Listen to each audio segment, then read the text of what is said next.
All right, let's jump right into this explainer and unpack a pretty fascinating truth about why diving headfirst into the sports you love might actually be a massive mistake for your long-term physical health. We hear the exact same advice all the time, right? Just find a sport you enjoy, whether that's running, doing some yoga, hitting the pickleball court, and just get moving. And hey, it sounds great, but according to the source material we're breaking down today, that well-meaning advice actually skips the single most critical step of human physical development. So we're going to look at why you only need to get stupid strong exactly one time in your life and how doing that literally sets you up for decades of physical freedom. There's this really harsh truth when it comes to physical longevity.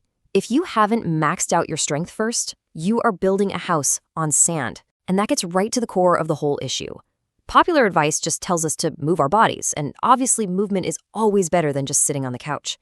But without a rock-solid foundation of maximum strength, that house, meaning your body, your joints, your tendons, is inevitably going to crack the moment life or a sudden athletic movement gets serious.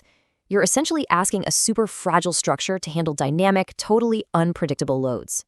And this leads us to what we call the foundation trap. If you spread yourself out across running, yoga, or climbing without building that baseline strength first, you're basically playing every single sport with a body that's operating at half capacity. And the wild part, you won't even realize it. You'll never know what your body's full capacity actually feels like because you skipped the foundational phase that unlocks the whole thing. It's kind of like trying to drive a slick sports car that only have a lawnmower engine inside.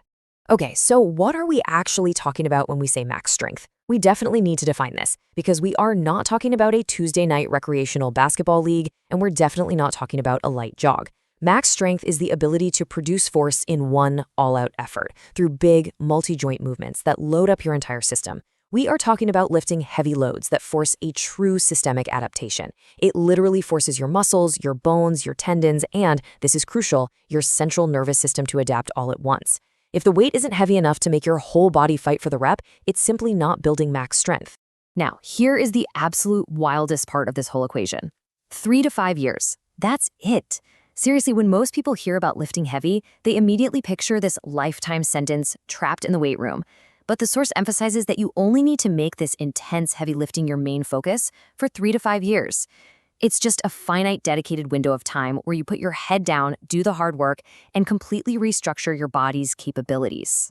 But during this finite window, strength training absolutely cannot be a side quest. It can't be something you just vaguely try to squeeze in between a spin class and Sunday brunch. It has to be your main axis of training.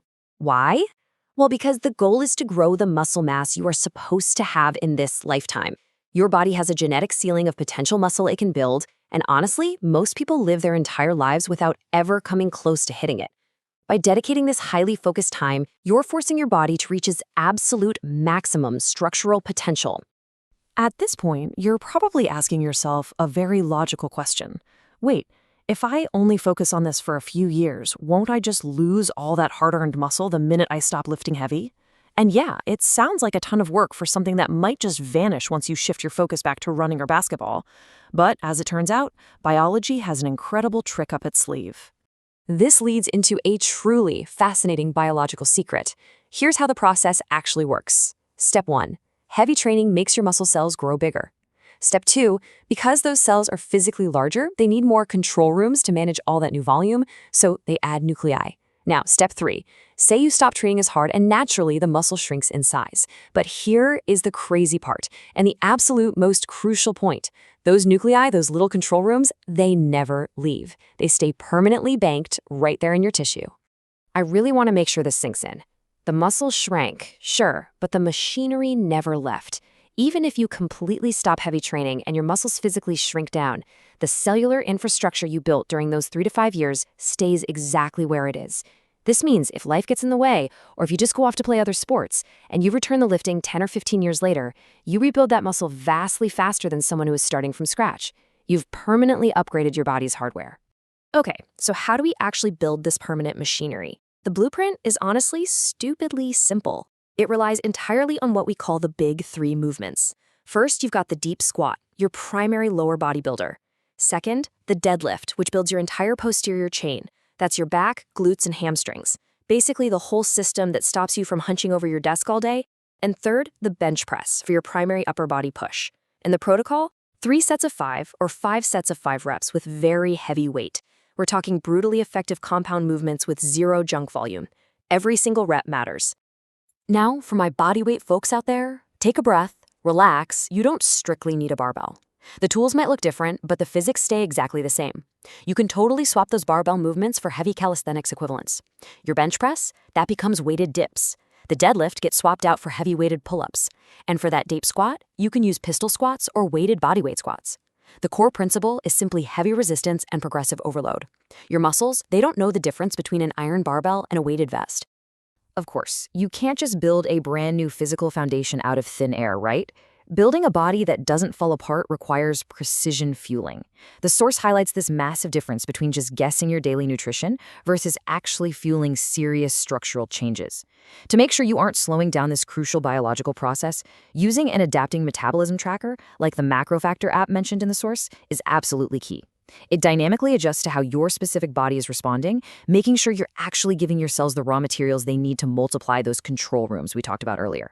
Timing is a huge factor here because you are essentially front-loading your physical resilience for the rest of your life. If you're doing this in your 30s, you're in the optimal window. Your hormones are totally cooperating and recovery is relatively easy. Once you cross that 40 mark, it undeniably gets harder. Hormonal decline and sarcopenia, which is just age-related muscle loss, begin to creep in.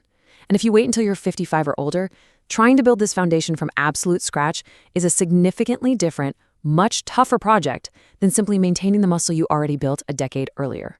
So, what's the payoff for all this hard work? You get what I love to call lifetime returns. Think of your body like a savings account earning massive compound interest. When you finish this foundational phase, your joints can easily handle new impacts. Your muscles hold these incredibly deep endurance reserves. Your nervous system becomes highly efficient at recruiting force. You literally walk through life with a massively higher safety margin and performance baseline. Whether you decide to take up Brazilian Jiu-Jitsu at 42 or start training for a marathon, you are walking in with incredible physical capital that you have already banked. Now, if you're watching this and thinking, well, I'm past 40, I totally missed the boat, stop right there. Don't panic. As the saying goes, the best time to start was 10 years ago, but the second best time is right now.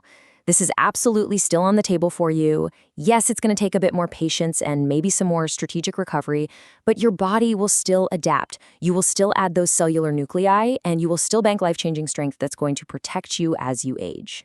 Because look, all those sports you love, the running, the climbing, the pickleball, they aren't going anywhere. They'll be right there waiting for you.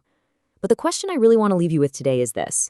Once you've put in those focused 3 to 5 years to get stupid strong and build that permanent physical foundation, what will future you choose to conquer with a body that is finally actually operating at its absolute full capacity? The possibilities are entirely up to you. Thanks so much for joining me on this explainer. I'll catch you in the next one.